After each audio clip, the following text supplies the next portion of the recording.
Hey everyone, and welcome to this explainer, proudly made by Forge College. So, if you joined us for our previous lesson, we unpacked the anatomy of a program template. We kind of laid the groundwork. Today, we're taking that knowledge a step further, zooming way in on the very first thing that happens when a program is called. We're looking at the key components of an entry point. Now, I want you to stop and really think about this question for a second. What happens the exact millisecond an instruction hits a Solana program? I mean, before we even start thinking about writing our complex business logic or, moving digital assets around, there is this tiny, crucial fraction of time where the system just has to process incoming requests. If you want to build highly secure, fully optimized programs, mastering that exact millisecond, it's completely non-negotiable. So to really master, we have to understand what an entry point actually is. And to do that, let's not just think of it as abstract lines of code. Instead, try using this mental model. Picture the entry point as the literal front door. Or actually, better yet, think of it as a super strict border-controlled checkpoint for your program. Literally nobody and nothing gets inside without going through this exact choke point.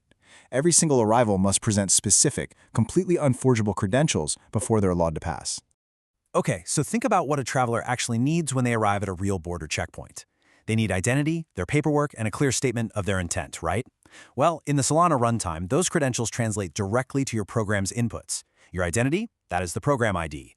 The paperwork, those are your AccountInfo structures. They verify exactly who is involved and what they currently own. And your intent, that maps to the instruction data byte slice. That's essentially the raw information spelling out exactly what action needs to be taken. Now, once those credentials officially cross the threshold, the entry point jumps into action with 4 absolute critical sequential responsibilities. Step 1, it receives the runtime inputs. Easy enough. Step 2, it parses those raw bytes into typed instructions so your program can actually, read and understand them. Step 3 is the big security check, validating the accounts to make sure they have the absolute right permissions.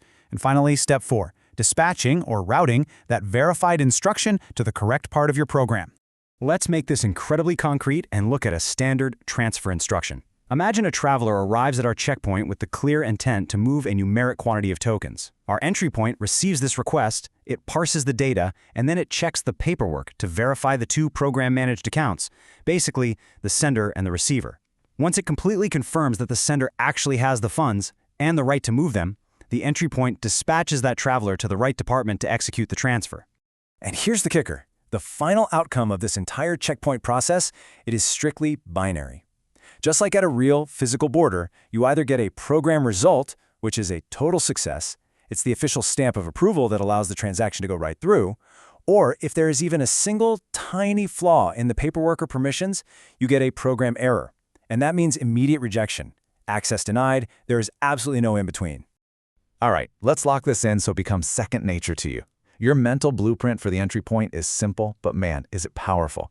Receive, parse, validate, dispatch. It is the ultimate gatekeeper for your code.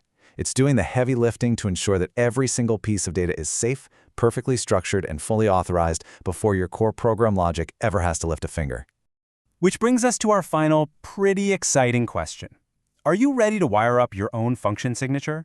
Now that you've got a really solid grip on these concrete components, you are totally prepared for our next lesson, which is configuring a basic entry point, where we'll actually get our hands dirty and build these boundaries in code.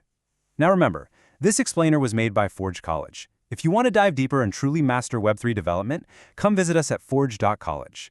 Keep exploring, and I will see you in the next lesson.